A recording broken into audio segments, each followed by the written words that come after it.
الحمدللہ رب العالمین والصلاة والسلام علی سید الانبیاء والمرسلین اما بعد فاعوذ باللہ من الشیطان الرجیم بسم اللہ الرحمن الرحیم قال النبی صلی اللہ علیہ وسلم هل تنصرون وترزقون الا بضعفائکم رواہ البخاری۔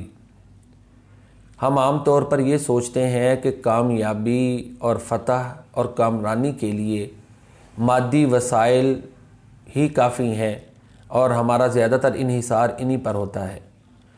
میٹیریلسٹک سورسز اور مادی وسائل یہ ضروری ہے کہ انسان ان کو بھی حاصل کرے، لیکن ان کے ساتھ ساتھ کچھ غیر مادی اسباب بھی ہیں جو انسان کی کامیابی، کامرانی اور فتح کا سبب بنتے ہیں۔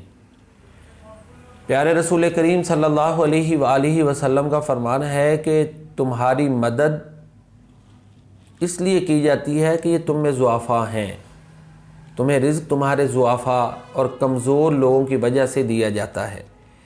آپ نے یہ ذہن کی جو سوچ ہے نا، یہ خیال کہ یہ کمزور لوگ، بیمار لوگ، بوڑھے لوگ، ناتواں لوگ بوجھ ہیں، اس کو ختم کیا ہے۔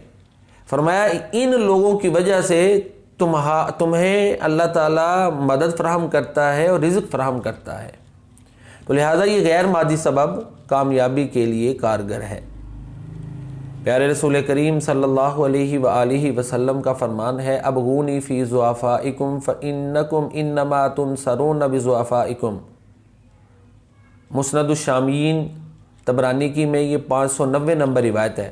اللہ کے نبی فرماتے ہیں مجھے اپنے ضعفاء میں تلاش کیا کرو کیونکہ تمہاری مدد تمہارے ضعفاء کی وجہ سے کی جاتی ہے۔ دوسرا غیر مادی سبب جس کی وجہ سے اللہ تعالیٰ مدد فرماتے ہیں وہ ہے ثابت قدم رہنا اور اپنے آپ کو تھامے رکھنا اور اللہ کا تقوی اختیار کرنا۔ یہ چیزیں اللہ کا تقوی ہو، صبر ہو اور ڈٹ جانے کی کیفیت ہو تو پھر اللہ تعالیٰ کامیابی سے ہمکنار کرتے ہیں۔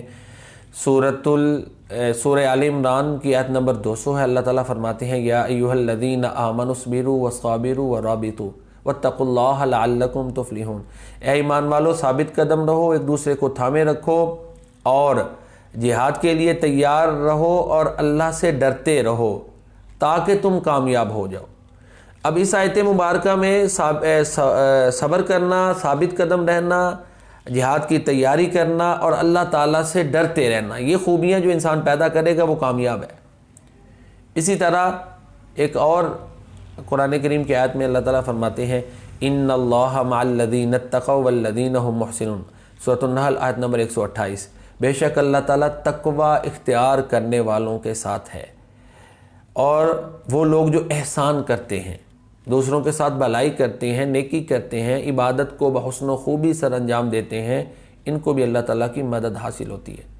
ایسے ہی جو آدمی اللہ کے دین کی مدد کرتا ہے، دینی کاموں میں مدد کرتا ہے، اللہ کی رضا کے لیے غریب غرباء کی مدد کرتا ہے، اللہ تعالیٰ اس کی بھی مدد کرتے ہیں۔ وَلَيَنْصُرَنَّ اللَّهُ مَن يَنْصُرُهُ ان اللہ قوی عزیز۔ سورۃ الحج آیت نمبر 40۔ اللہ فرماتے ہیں جو اللہ کی مدد کرے گا اللہ تعالیٰ یقیناً اس کی مدد کرے گا، اور بے شک اللہ تعالیٰ طاقتور اور غالب ہے۔ میدان جہاد میں جہاں تیاری ضروری ہے اور جہاد کے جتنے بھی اسباب ہیں ان کو بروئے کار لانا ضروری ہے، وہاں پر یہ بھی ضروری ہے کہ انسان اللہ کو بہت زیادہ یاد کرے، اللہ اور اس کی فرما برداری کرے۔ اگر اللہ کا ذکر کثرت سے کرے گا، اللہ اور اس کے رسول کی فرما برداری کرے گا تو پھر اللہ تعالیٰ کی مدد حاصل ہوگی۔ عرض یہ کر رہا ہوں کہ چند وہ کام جو مادی نہیں، نیک اعمال ہیں، ان کو انسان اختیار کرے تو اللہ تعالیٰ مدد کرتے ہیں۔ آج ہمارا ان کی طرف دھیان نہیں جاتا، ہم صرف اپنی سوچ کو مادی وسائل تک محدود کیے ہوئے ہیں۔ سورہ زمر کی آیت نمبر 54 میں اللہ تعالیٰ فرماتے ہیں وَأَنِيبُوا إِلَىٰ رَبِّكُمْ وَأَسْلِمُوا لَهُ مِن قَبْلِ أَن يَأْتِيَكُمُ الْعَذَابُ ثُمَّ لَا تُنصَرُونَ۔ عذاب کے آنے سے پہلے اپنے رب کی طرف رجوع کر لو اور اس کی بندگی اختیار کر لو۔ جب عذاب آ جائے گا پھر مدد نہیں اترنی۔ تو لہٰذا یہ ہے کہ عذاب آ کے بھی زیادہ تر لوگ اپنی اصلاح نہیں کرتے۔ پوری تاریخ انسانیت میں قوم یونس علیہ السلام ہی ہے کہ جنہوں نے عذاب آنے کے بعد توبہ کی، وگرنہ کسی قوم نے بھی توبہ نہیں کی، اور جب عذاب اس پر آ گیا تو ٹلا نہیں۔ بدبخت ترین وہ انسان ہے کہ جو اللہ کی گرفت میں ہو اور پھر بھی اپنے اعمال درست نہ کرے۔ تو یہ آج انسانیت جو ہے وہ بڑی مشکلات سے دوچار ہے۔ کرونا کے حوالے سے اموات کی شرح بڑھ چکی ہے، خوف کا عالم ہے۔